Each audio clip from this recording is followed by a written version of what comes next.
What is up, guys? My name is Buzzcut, and let me tell you, I absolutely love underpowered, underloved, underappreciated, and just overall underrated weapons, especially in Battlefield. I don't know what it is about it. There's something about like wiping the floor clean with a gun that you know will lose to just about any other gun in the game, or at least any other quote-unquote OP guns in the game. I mean, you could show me like a 200 round K10 and I'll just be like, nah, I'm not going to use a broken gun. I'm not going to use a gun that everybody else is going to use. I'm going to wipe your face off with this AK, with this car, with this SOCOM, with some other weapon that you never see, that you may not even know is in the game, purely because nobody ever uses it.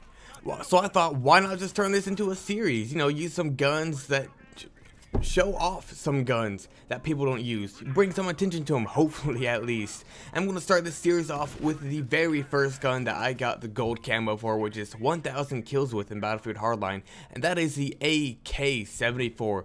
Now the AKS-74u, the proper name of the weapon, is a criminal only weapon.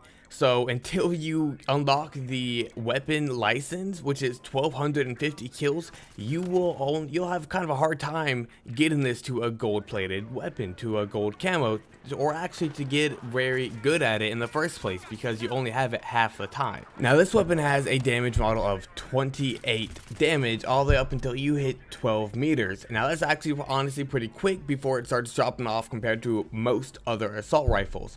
Now up until 16 meters, you'll still be doing a 4-shot damage, because whenever you hit 16, you are hitting still 25.2. Anything below that, you'll be doing 5 or more shots. Now down when you are at the minimum damage, which goes to 32 meters, is 14. Now that's going to be 8 shots if you are 32 meters away or farther. That's kind of a lot, so make sure you're not using this weapon in a long range engagement. So you definitely want to be using this weapon like up close and personal, and one of the things that it really makes amends for when it lacks in the long range category is the fact that its hipfire compared to other assault rifles is amazing. Sometimes you round the corner and all of a sudden you see an enemy who's maybe running right past you, and you don't have time to ADS. You just want to turn around or just spray and pray, even if you want. Just get your reticle on them and let it loose. This gun is for you then. Now compared to the M16A3, which I'm going to use that as an example right now because that is the go-to, that one of the M16 or the M416 or the go-to assault rifles right now, it has 29% lower base spread hip fire whenever you're standing and moving as well. So that way, I just gave the example before, some guy turns a corner and you just want to turn around and spray the guy up. You're going to be hitting 30% more bullets, and you're going to be up close, so it'd be causing the same amount of damage as the M16A3. So you're definitely going to take the guy out faster than you would with the M16A3, or more accurately at least. Now on to my favorite loadout. My favorite loadout for this weapon is using the stubby grip, the suppressor, the hollow one-time zoom, and the extended mag. Now of course the extended mags are kind of obvious across all weapons. I get an extra 5 rounds to use in this baby, which can come in handy at times, especially the times whenever you're trying to shoot at a longer range. You just need a few more rounds in your clip to finish the guy off. The suppressor, what other reason than to stay off the minimap? There's nothing I love more than to flank around the enemy and just surprise the motherfuckers out of nowhere. Kill a guy, pick another one off, reload the clip, and then keep on going, because they don't know I'm there unless they say that their enemies or their teammate just died. And then they may look around, but they're not going to see my little Dorito on the minimap. Now the stubby grip, of course, is definitely going to be helping me with my range and my stability.